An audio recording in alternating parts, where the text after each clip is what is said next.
Eu perguntei, e aí, o que tem enrosco no ambiente, nas relações profissionais, nas relações de trabalho? E ela falou, Aline, fala sobre a fofoca. Como a fofoca é um tema mais robusto e fica difícil da gente explicar só em alguns slides ali nos stories, eu resolvi gravar um vídeo maior para disponibilizar para vocês entenderem como que funciona a dinâmica que está por trás da fofoca, né? Tão famosa aí nos ambientes corporativos. Bom, eu trabalhei por 17 anos dentro do mundo corporativo, sem dúvida nenhuma já vivenciei N situações em que ou eu estava envolvida numa fofoca ou eu pude visualizar a dinâmica da fofoca acontecendo, né? Então eu falo aqui como pessoa que já teve acesso a essa situação, esse jogo, né? Que não passa de um jogo no ambiente corporativo. Então, eu não acredito na separação do ser profissional e do ser pessoal. Nós não existimos duplamente, né? Nós somos um, e esse um, vezes, exerce papéis profissionais, vezes exerce papéis pessoais, né? Como amigo, pai, mãe, esposo, esposa, enfim.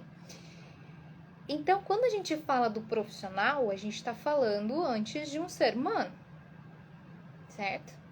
E se nós observarmos o que acontece na atualidade, nós temos uma dinâmica acontecendo, onde as pessoas estão se distanciando cada vez mais das suas emoções. Onde não só expressar as emoções muitas vezes é visto como fraqueza, como erro, mas também senti-las, né? Nós temos emoções, principalmente algumas, né? A raiva, a inveja, o ódio, a tristeza, vistas como negativas, vistas como emoções que não vendem. Então, uma vez que a gente tem essas emoções que não são bem aceitas, culturalmente falando, e aí quem faz a cultura? As pessoas, né? Então, a cultura não é um ente à parte, separado. Ela faz parte de nós e nós fazemos parte dela. Então, a cultura é feita por nós, por pessoas. Então, se hoje, culturalmente, a emoção, sentir as emoções e expressá-las não é bem aceito, a tendência natural nossa, do ser humano, é reprimi-las, é escondê-las, é guardá-las num cantinho bem escondido para que ela não seja facilmente acessada. Então isso vai ocasionando o quê? Um distanciamento de nós mesmos, um desconhecimento a respeito de mim, do que eu sinto, do como eu vejo as coisas e do que as coisas provocam em mim. Né? Então chega um momento em que eu, como ser humano, fico tão anestesiada, perco tanto contato, que eu não sei, não é nem que eu não sei nomear o que eu tô sentindo, é que eu sequer percebo o que estou sentindo, de tão anestesiada que nós ficamos. Então, falar a verdade, a nossa verdade, cada um tem a sua verdade, mas expressar essa verdade muitas vezes é mal visto. Expressar as minhas emoções muitas vezes é mal visto, especialmente quando feito pelos homens. As mulheres ainda têm mais liberdade de expressar as emoções na nossa cultura do que os homens, infelizmente. E isso leva as pessoas a olharem muito mais para fora, a olhar muito mais para o outro do que olhar para si mesmos. Para eu olhar para mim mesma, agora eu tô olhando aqui, né, de frente para minha imagem projetada no vídeo. Mas estou falando com você aí. Então agora eu tô olhando para mim, mas em qualquer situação, eu tô olhando para o outro. Você, por exemplo, que tá aí agora, você tá olhando para mim. Então você não tá olhando para si mesmo, né? Você pode até ter uma discussão, um diálogo, esse aí que ela tá falando tem razão, isso não tem razão, isso eu concordo, isso eu discordo. Mas você não tá olhando para si mesmo.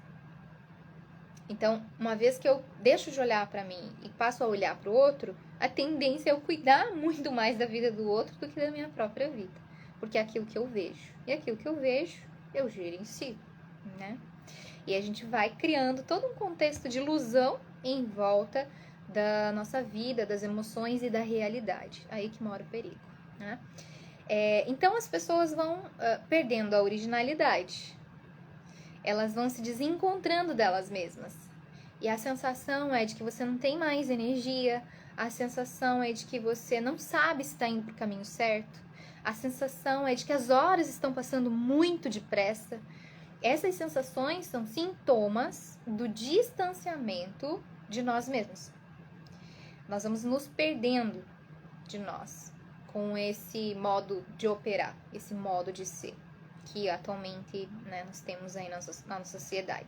Então, uma vez que eu não tenho mais contato com as minhas emoções, eu, por exemplo, deixo de produzir ou produzo menos os hormônios ligados à sensação de prazer, à sensação de bem-estar, à sensação de que eu tô vivo, de plenitude, de que eu tô de fato aqui e agora, vivendo minha vida como ela tem que ser. Então, se eu sinto menos prazer, eu tô produzindo menos serotonina, eu vou ter menor estabilidade do meu humor, eu não vou dormir tão bem, eu vou ter menos vontade de movimentar, de fazer uma atividade física, eu vou consumir mais produtos que não são saudáveis, né? E eu não sinto aquela sensação de bem-estar, que é natural de quem tá bem, né?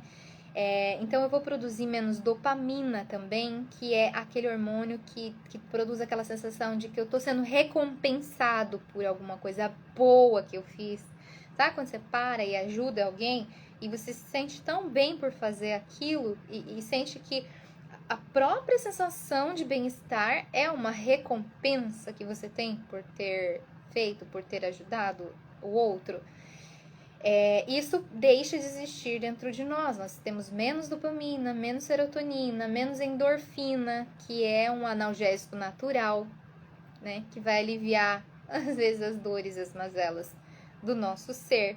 E a gente vai recorrer para outros analgésicos que vão tentar compensar os meus vazios internos. E vou produzir também o quarto hormônio que está relacionado à sensação de bem-estar, que é a ocitocina, que promove aquela sensação de que eu estou ligado ao outro, de que eu estou ligado, que eu estou conectado ao mundo, algo maior que eu, a sociedade, né, que eu amo, que eu confio. Todas essas sensações são produzidas a partir do hormônio da ocitocina. Então, eu me distancio de toda a produção desses hormônios. Uma vez que eu faço isso, eu vou buscar outros meios de conseguir esses hormônios. E que meios são esses? Você já deve saber, né? A gente vai buscar, por exemplo, em novelas, filmes. Às vezes eu vou buscar me colocar em situações de maior risco para que eu me sinta vivo.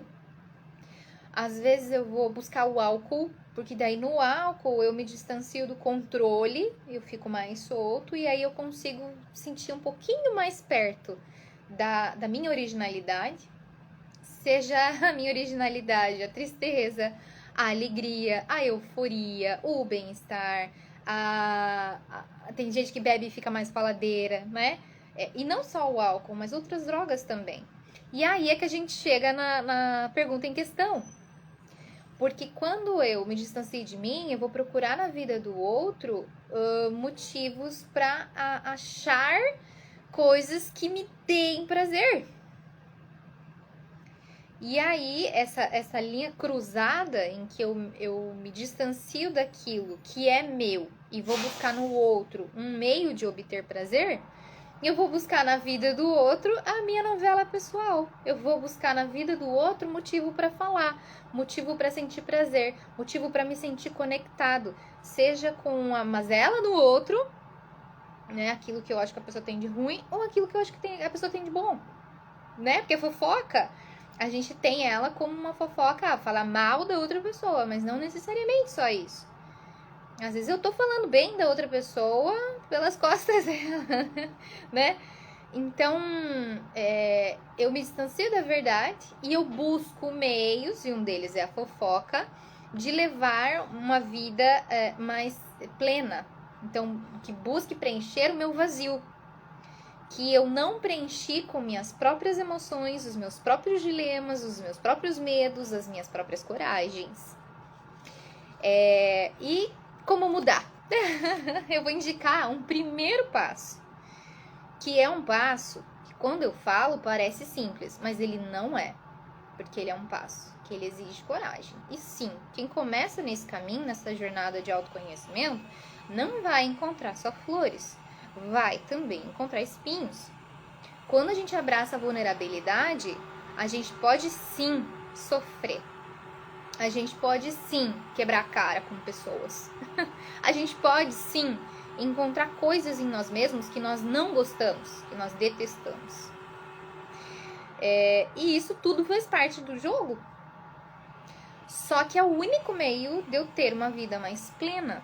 É o único meio de eu ter uma vida mais verdadeira, com mais significado, com mais propriedade, em que eu me sinta dono da minha própria vida, dona da minha própria vida. Em que eu me sinta, de fato, no palco e não no bastidor. Então, esse primeiro passo é a curiosidade. Sermos curiosos e curiosas a respeito da nossa própria emoção.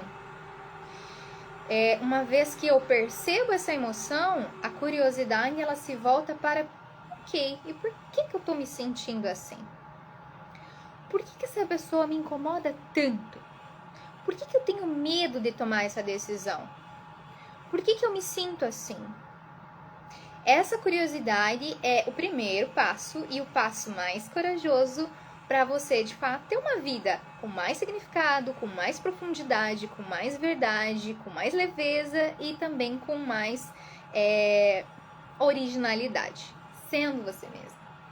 E não levando a vida que as pessoas decidiram que você deveria viver. Não seguindo um roteiro que escreveram para você e você falou, ok, então vou viver essa vida aqui porque essa vida aqui que disseram que eu tenho que viver. Então, esse primeiro passo é o primeiro passo mais corajoso. E eu desejo para você uma ótima semana. Espero que tenha servido em alguma coisa para você. Me conta aqui embaixo o que você pensa a respeito desse tema da fofoca, tá bom? Um beijo!